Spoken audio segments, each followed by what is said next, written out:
شاعر و ترجمان بزرگ عضو اتفاق نویسندگان در سال 1934 محمدجان رحیمی امروز قهرمان برنامه ماست. محمدجان رحیمی سال 1901 به دنیا آمده است و از سال 1924 اشعار دلآویزش ویرد زبان هاست. امروز ما خاطرات شخصی را معرفی میکنیم که تحصیلکاдаи مکتب کهنه می باشد.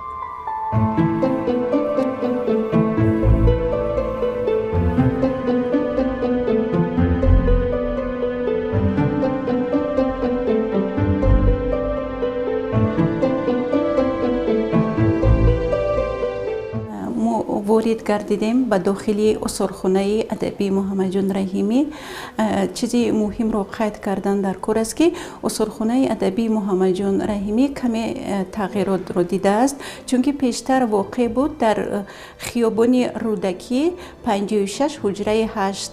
وقتی که بنا برطرف گردید و اثرخانه کوچانیده شد به بینای داخلی صحن حولی اکادمی فنهای جمهوری تاجیکستان و از خانه موزه نام گرفت اثرخانه ادبی. اثرخانه ادبی استاد محمدجان رحیمی از سال 1969 تأسیس یافته است. مدت طولانی زیاده از 35 سال استاد محمدجان رحیمی در اون موزه کوارتیره، یعنی خانه موزه که زندگی میکردن و اون برطرف گردید و بعدا وقتی که اینجا کوچانیده شد از 10 اپریل سال 2018 نام گرفت اثرخانه ادبی. اصلا اثرخانه از راه و 4 تالار عبارت است. تالار یکمی حجره کاری کارمندان بوده. اصلا این به قسمی همون کارمندان داخل دارد. حجره دوم این میراث ادبی، حجره سوم کتابخانه و حجره چهارم این اشیاءهای شخصی خود استاد محمدجان رحیمی می باشد.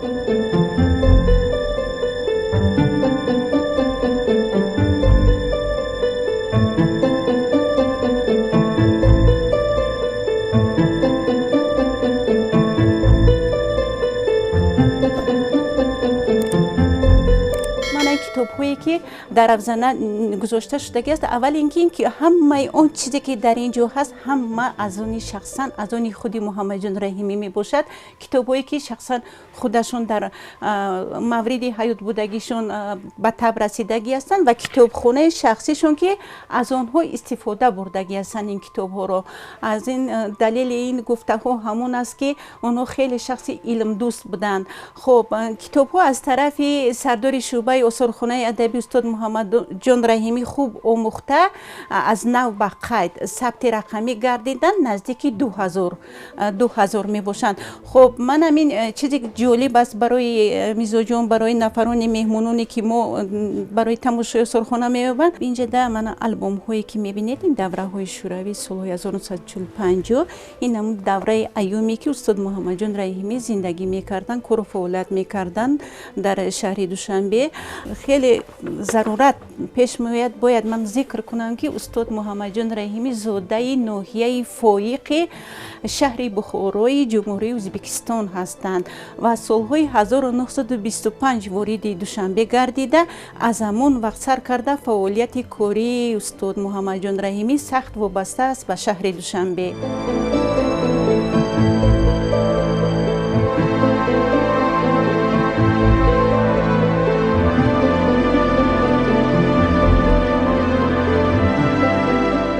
خب من هر چیزی که در اینجا هست، کرسی، خب اینجا کتاب هاشون خیلی که قید کردیم. خیلی جالب است من برای بینندگان میمونان عزیزمون من همین رادیویی که اون کس گوش میکردن یا که کارتاتگا، من همین جوانچه‌ای که شما میبینید همه داخل اون حتی حسن خط دستانی استاد محمدجان رحیمی میباشد.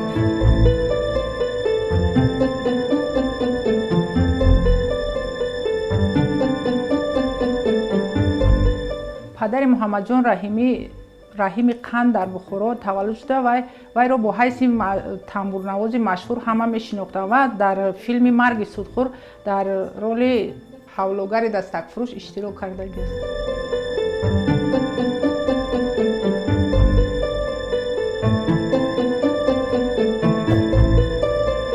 ворид мегардем ба толори дуюм мероси адабии устод муҳаммадҷон раҳимӣ. аз солҳои 1925 ин тараф аллакай шурӯъ кардан ба эҷод намудани шеърҳо ва инҷа маҷмуаи шеърҳои устод муҳаммадҷон раҳимӣ ки тӯли солҳои гуногун ба таб расидагӣ ҳастанд ва нахустин шеъре ки устод муҳаммадҷон раҳимиро ба арсаи адабиёт ворӣ карду хеле машҳур кард ям шеъри тиллокамарон гуфтани шеър ҳаст. хоб инҷа акси бисёр зебои муҳаммадҷон раҳимӣ ва як порча шеър. устод муҳаммадҷон раҳимӣ дар жанрҳои гуногуни лирикӣ эҷод кардагӣ ҳастанд.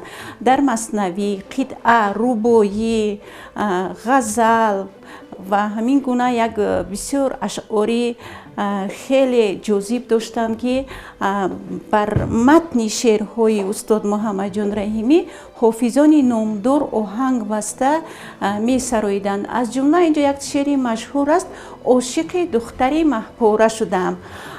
ин суруд ки бар матни шеъри устод эҷод гардидааст дар иҷрои ҳунарманди хеле шинохта устоди санъат хато накунам абои муҳаммад ниёзов дар хазинаи тиллои радио нигоҳ дошта мешавад. хоб дар ин толор акун бисёр суратҳои нодир ҳаст. устод раҳимӣ ҳангоми кор, ҳангоми бо рафиқон, бо наздикон.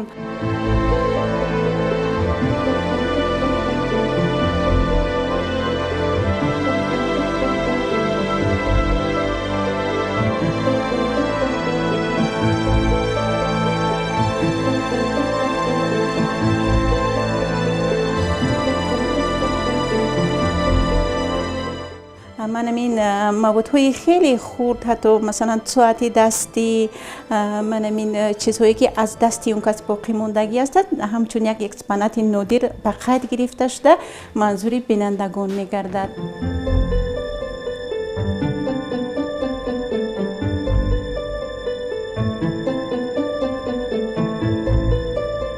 устод муҳаммадҷон раҳимӣ ваҳобович, ин кас хеле ки ман қайд кардам зодаи бухоро ҳастанд. хоб ғайр аз оне ки дар он соҳаҳое ки мо гап задем ин кас саҳм гузоштагӣ ҳастанд, дар тарҷимаи бадеӣ хеле даст доранд. аз ҷумла асарҳои адибони рус, аз ҷумла александр сергеевич пушкин як асари хеле машҳур доранд: фаввораи боғчасарой. ҳамон тарҷимаро ба қалами устод муҳаммадҷон раҳимӣ тааллуқ дорад. инчунин фама гардееви максим горкиро тарҷима кардагӣ ҳастанд ва баъзе осори манзуми тургеневро ба қалами устод муҳаммадҷон раҳимӣ тааллуқ дорад. устод мирзо турсунзода мегӯяд муҳаммадҷон раҳимӣ инсони наҷиб аст. ӯ шоири муборизу сарбози роҳи озодӣ аст. халқи мо муҳаммадҷон раҳимиро барои садоқаташ, меҳру муҳаббати шеърҳояш нисбат ба ватан азизу мӯътабар медоранд.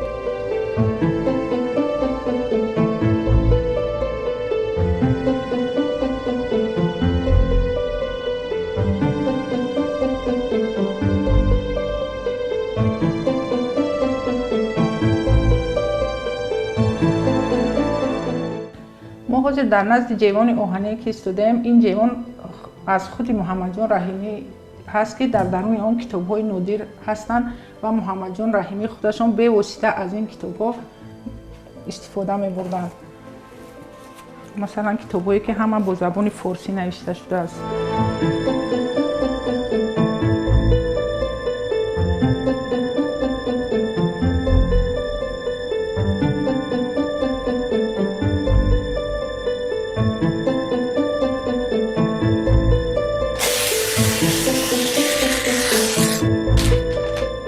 дар ин ҷо ашёҳои шахсии устод муҳаммадҷон раҳимӣ гирдоварӣ шудагӣ ҳастанд.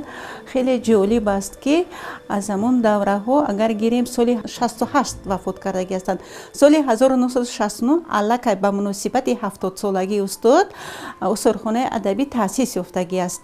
аз ҳамон вақт бинед ки тамоми маводҳо, ашёҳо то хурдтарин ҷузъиёт дар осорхона нигоҳ дошта ва сабти рақамӣ гардидагӣ ҳастанд ки наздик наздик 134 адад экспонатҳои нодир дар осорхона ҷамъоварӣ карда шуда манзури тамошобинон гардонда шудагӣ ҳастанд. Манам мисол мегирем, манами соате ки таърихи дурудароз дорад, таърихе ки шояд дар хонаи устод Муҳаммадҷон Раҳимӣ чандин нафарон шахсиятҳо муҳим меҳмон шуда аз ин соат дидорбинӣ карда бошанд. Манаи оинае ки истифода бурдагӣ ҳастанд, сӯзании бухороӣ, инҷа чизҳои хеле ҷолиб ҳастанд ки одамони насли калонсол ҳатман аз осорхона вақте ки дидан мекунанд барои онҳо бисёр ҷолиб аст, чунки телефонҳое ки дар айёми ҳамун даврои шӯравӣ истифода мебурданд, сару либос, шим,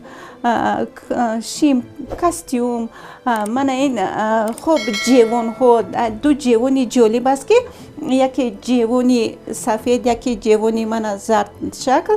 Дар ин ҷевон ҳамаи ҳамун ашёҳое ки дар вақти зиндагишон устод Муҳаммадҷон Раҳимӣ ҳамроҳи аҳли байташон истифода бурдагӣ ҳастанд. Аз ҷумла гирем масалан дегҳое ки бисёр ҷолиб ҳастанд. Рости гап, яке дарозрӯя, яке гирдшакл. Ино агар ягон нафари калонсол аз осорхона дидан намояд, ҳатман ба ёд меорад таърихи ҳамун солҳое ки аз ҳамин дегҳо истифода мебурданд.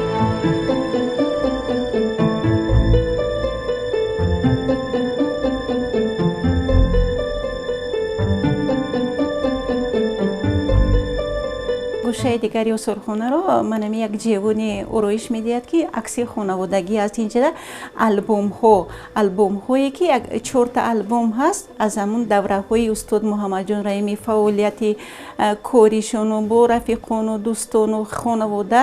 Ин албомҳо барои тамошо инҷа гузошта шудагӣ аст.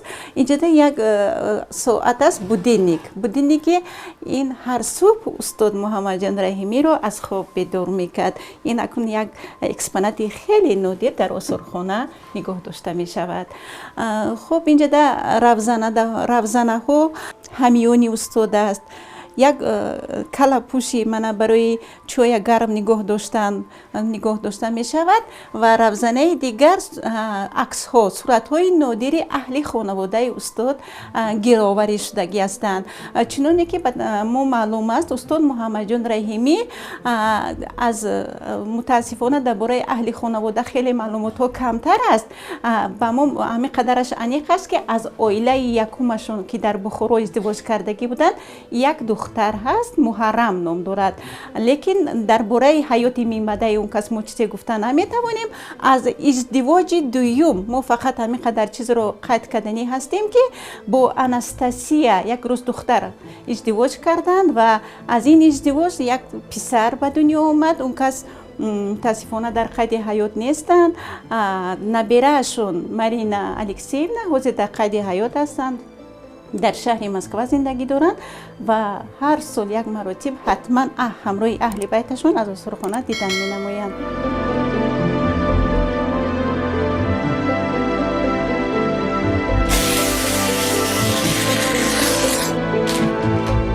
ана ҳамин ашёҳову дорувориҳое ки мебинед аз ҳамон замонҳо то ба имрӯз боқӣ мондаанд. аз ин бармеояд ки устод Муҳаммадҷон Раҳимӣ дар баробари шоириву тарҷумонияш табиб ҳам будааст.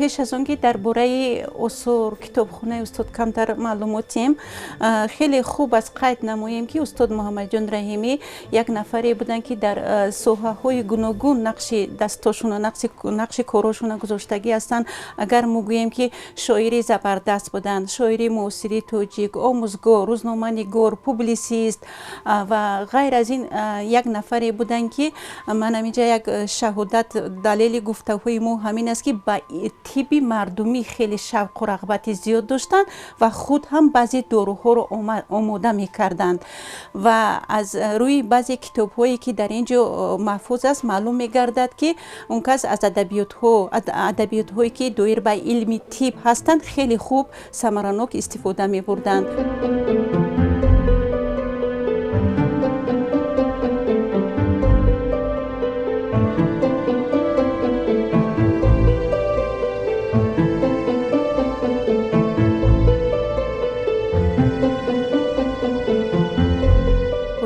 استاد محمدҷон раҳимӣ нафаре буданд ки бори дигар такрорам шад дар ҷабҳаҳои гуногун илму маданияту фарҳанги миллати мо хизмати арзанда кардагӣ ҳастанд. аз соли 1953 муддате котиби якуми иттифоқи нависандагон шуда хизмат кардагӣ ҳастанд. тӯли 10 сол сарвари литфонд фонди адабиро ба ӯҳда гирифтагӣ ҳастанд. анаме ҳуҷҷатҳои шахсӣ далели ҳамон гуфтаҳо ҳастанд ки дар ҳақиқат устод дар соҳаҳои гуногун кору фаъолият кардагӣ ҳастанд. ман ин мукофотҳое ки воқеан ҳам дар равзана нигоҳ дошта мешаванд, ин 2 маротиба байрақи сурхи меҳнат, аълочии фарҳанг, манам аълочии корманди хизмат нишон дода ва 10ҳо ифтихорномаҳои президиуми Совети Олии Республикаи Советии Социалистии Тоҷикистонро дар бар мегиранд.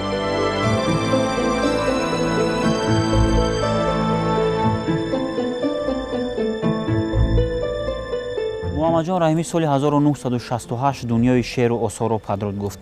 имрӯз қадамҷои ин шоири тавоно дар академияи илмҳои тоҷикистон зиёратгоҳи пиру барност ва набояд мо фаромӯш кунем ки зиёрати қадамҷои бузургон корест хайру савоб.